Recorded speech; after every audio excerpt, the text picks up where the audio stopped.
Hi, friends. I am taking a marketing class, and this week's homework is video. So, huzzah, jazz hands, here I am. Let's roll. Not what my shirt says. My shirt says, let's begin with justice. I believe from some famous work, To Kill a Mockingbird, maybe. Haven't read it. My mom bought me the shirt. Hi, Nancy. So tonight I'm going to be talking about personifying our inner critic. One of the things that we all have is this inner kind of voice that talks to us, tries to keep us safe a lot of the time, but at a certain point really becomes unhelpful. And so I want to introduce you to my inner critic. Her name is Bossy Mind. She's super cute, right? So I've had this stuffed animal for, gosh, I have no idea how long. It's been a really long time. Probably since I was in like second or third grade, if I had to guess. And this is a stuffed animal from Where the Wild Things Are.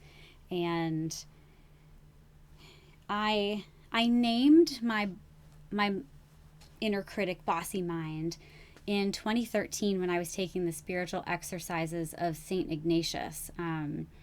I had been through about a year and a half of struggle in learning what it was to take care of myself, and at that time I was on an antidepressant and went off of that in the spring of 2013.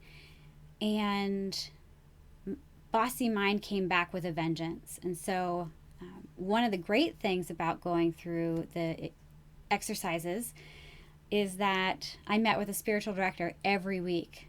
Fabulous. So one of the times we talked about this inner voice that was just spiteful and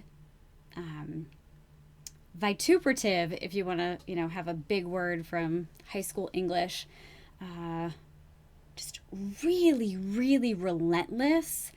So much worse than I thought this voice was before I went on the antidepressant. So when I was on the SSRI, there was no critic, really.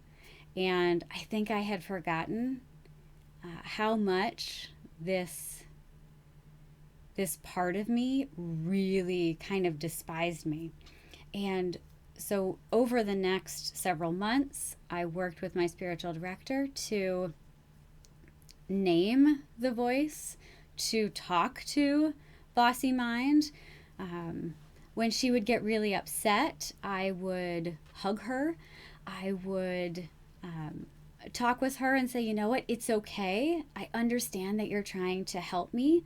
I understand that by you telling me I'm not enough, I don't work hard enough, I am unworthy because I didn't get my list done, or, I'm trying something new and it's going to go wrong. All of these things that our inner critics tell us. We look fat in this, our hair's not great, you name it. The inner critic can really wear us down in a lot of ways. And so working with my spiritual director, I was able to have a relationship with it that allowed me to step back and observe this voice in my head that I had thought was mine, that I thought was me, really. And it turns out it wasn't. It was an old part of me that didn't want to let go. Bossy Mind, I don't think will ever go away. She still comes back every now and again, which is partly why I'm recording this video at 9 o'clock at night, because I signed up for this marketing class and, by God, I'm going to do all the work. And every day I'm going to do what we're supposed to do. So I'm talking to you this evening about Bossy Mind. So I want to encourage you to name your inner critic, to not try and push her away, or him if you're a guy, or they if you're non-gender, um, to embrace this voice however it shows up, and to interact with it, talk with it, tell it where you're headed, tell it that it's safe, tell it that it can relax. And if you interact and actually build a relationship with this voice, it can learn to relax, it can learn to calm down and not get so overwhelming and so loud. But that's not to say that it, in times of stress or overwhelm, that it won't come back in full force. But if this becomes a practice and you talk with that part of you who really is frustrated or telling you something about your worth that is untrue, then the habit can help you move forward into a different way of being. And that's what I want to encourage you to try this, next week, or however long you want to experiment with this. Find a stuffed animal, find a color, find an insect, something to personify this voice that isn't really ever anything but unkind and angry, and work with it. See how it transforms you in terms of your objectivity.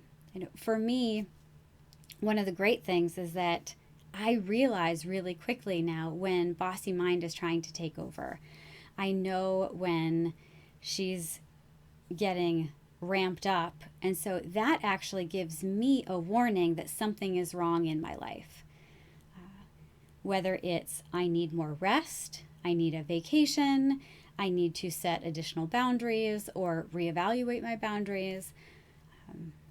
Bossy Mind actually gives me warning. So she's become that alarm where I now know, okay, Bossy Mind's getting upset. What's going on? What's out of balance? Am I not listening to my body?